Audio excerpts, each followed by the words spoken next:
Marseille, Bougival, Fontenay-sous-Bois, Lyon. Ces dernières 24 heures encore, la violence explose au cœur de nos villes. Bienvenue dans Les Gardiens du quotidien, votre journal des faits divers et de la prévention. Hallucinante, une voiture de police retournée après une course-poursuite. Nous sommes le 28 juillet, il est 21 heures.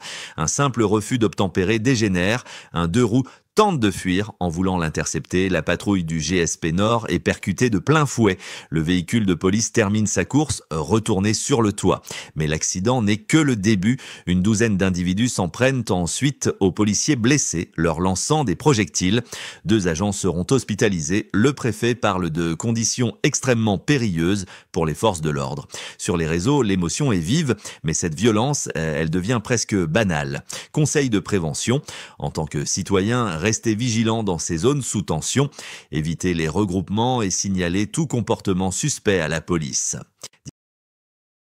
Direction Bougival, dans les Yvelines. Ce 28 juillet, l'église Notre-Dame de l'Assomption a été cambriolée en plein jour. 2 portes fracturées, 2000 € de quêtes volées. Pas de profanation, mais un vol ciblé, méthodique, motivé par l'argent. Selon le diocèse, ces actes restent rares.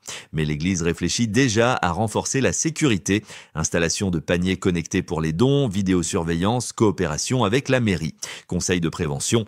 Pour les lieux ouverts au public, pensez à sécuriser les accès secondaires et à limiter la présence d'espèces. Fontenay-sous-Bois, une jeune femme de 20 ans a vécu l'enfer samedi 27 juillet dans l'écoparc des Carrières.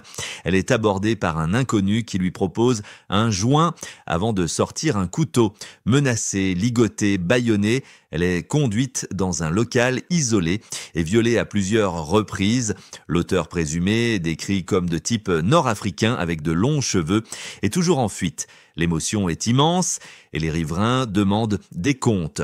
Pourquoi une telle zone peut-elle être si mal surveillée en plein été?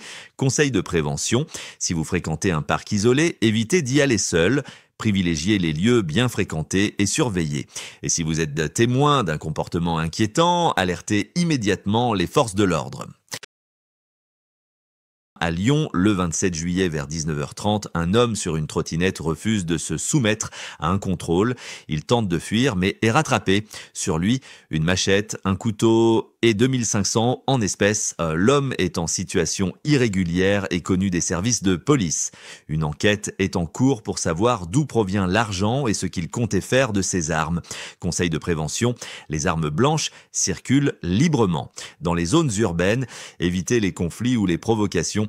Mieux vaut reculer que risquer l'irréparable. Ces dernières 24 heures encore, marquées par l'insécurité, les agressions et l'impunité. Mais ensemble, nous pouvons rester vigilants, nous protéger et exiger plus de fermeté. Merci à tous de nous avoir suivis. On se retrouve demain pour de nouvelles actualités.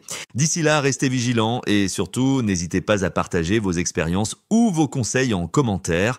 Votre témoignage peut aider d'autres personnes à éviter le pire. Abonnez-vous à la chaîne et rejoignez la communauté des gardiens du quotidien pour ne rien manquer des prochaines alertes, faits divers et conseils de sécurité. Parce que prévenir, c'est déjà agir.